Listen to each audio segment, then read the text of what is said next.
नमस्कार, आप देख रहे हैं सी न्यूज। मैं हूं आपके साथ अभिषेक शर्मा। सी न्यूज पर आप सभी का स्वागत है। सी न्यूज पर वक्त है न्यूज आर का। इस न्यूज आर में आइए नजर डालते हैं इस खास खबर पर। देश में बढ़ते कोरोना वायरस के खतरे को देखते हुए जहां 22 मार्च को प्रधानमंत्री ने जनता कर्फ्यू लगाने का आह्वान किया है, तो वहीं लखनऊ में एक और मामले के सामने आने के बाद मरीजों की संख्या 8 हो गई है। लखनऊ के केजीएमयू के vice chancellor professor doctor ML Bhatt ने इसकी पुष्टि करते हुए बताया कि पूरे प्रदेश में 17 कोविड-19 कोरोना वायरस से पीड़ित हैं।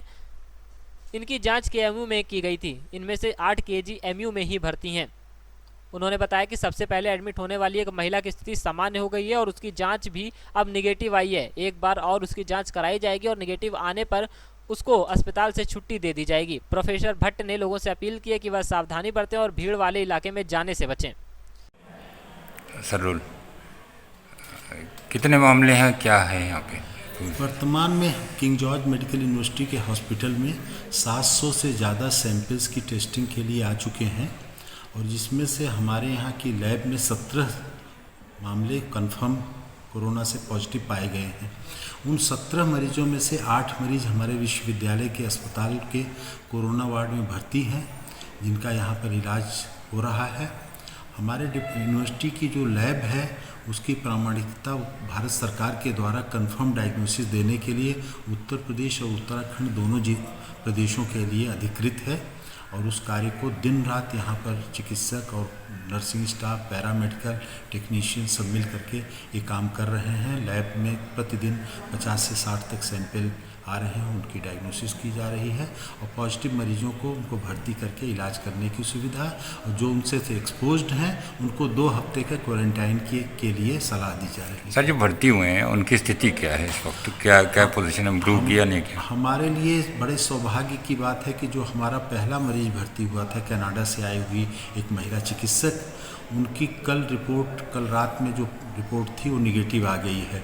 आज उनका रिपीट सैंपल किया गया है। अगर दोबारा वो रिपीट सैंपल निगेटिव आ जाएगा तो उनके हॉस्पिटल से क्योर्ड हालत में उनको डिस्चार्ज कर दिया जाएगा।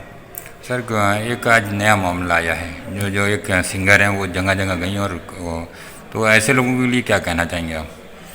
अब देखिए, कोरोना वायरस की क्राइसिस तो 2 महीने से विश्व में चल रही है। इसके मद्देनज़र रखते हुए किसी तरीके के सामाजिक कार्यक्रम पर प्रतिबंध था। हर व्यक्ति की जिम्मेदारी है कि इस तरह के कार्यक्रमों में सामाजिक सांस्कृतिक जहां एकत्रीकरण हो उससे बचे। तो उनका चूँकि इंग्लैंड से आई थी तो लगता है कि बीमारी वो बाहर से ही लेके आई और उनका पॉजिटिव पाया गया हमारी लैब में। उनकी पॉजिटिव रिपोर्ट के साथ उनको Sanjay Gandhi post graduate institute में भर्ती भी कर दिया गया इलाज के लिए। उनके साथ जो लोग संपर्क में आए होंगे उन सभी लोगों के सैंपल्स को जिला प्रशासन ढूंढ के उनको सैंपल को हमारे यहाँ भेज रहा है और सबकी जांच करके ही पुष्टि की जा सकेगी कि कितने लोग संक्रमित हैं या कितने खतरे में हैं। सर, प्रधानमंत्री ने कल कहा कि एक दिन का जनता कर्फ्यू लगेगा, तो क्या हालात हैं कि लोग अपने घरों में रहें ज़्यादातर या कुछ काम करने के लिए निकल सकते हैं? उम्मीद है कि प्रधानमंत्री के आह्वान का बहुत व्यापक असर पड़ेगा। मैं प्रधानमंत्री जी के भाषण को ऑनलाइन सुन रहा था और मैंने देखा कि करीब 1 लाख से ज़्यादा 1.5 लाख के आसपास लोग ऑनलाइन सुन रहे थे। सोशल मीडिया के माध्यम से, अखबारों, जनतंत्र के माध्यमों से भी जानकारी बहुत लोगों तक गई है। लोग इस भयावह बीमारी के प्रति अपना त्याग करके समर्पण के साथ इस मुहिम में शामिल होने के लिए तैयार हैं और हमें उम्मीद है कि उस दिन कार्यक्रम सफल रहेगा। मैं भी अपनी तरफ से केवल आवश्यक जो हमारे यहाँ सेवाएं देनी हैं उनको टेलीफोन पे हैंडल करते रहेंगे, लेकिन परिसर में ही रहेंगे। लेकिन 7 से 9 बजे तक के निकलने वाले जो उनका जनता कर्फ्यू है उसमें पूरी सफलता की कामना भी करता हूँ, अपनी सहभागिता भी करता हूँ। सर, केजीएमयू में लोग दिखाने आउटडोर में आ रहे हैं या छोटी छोटी बीमारियों को, उनके लिए आपका क्या कहना है?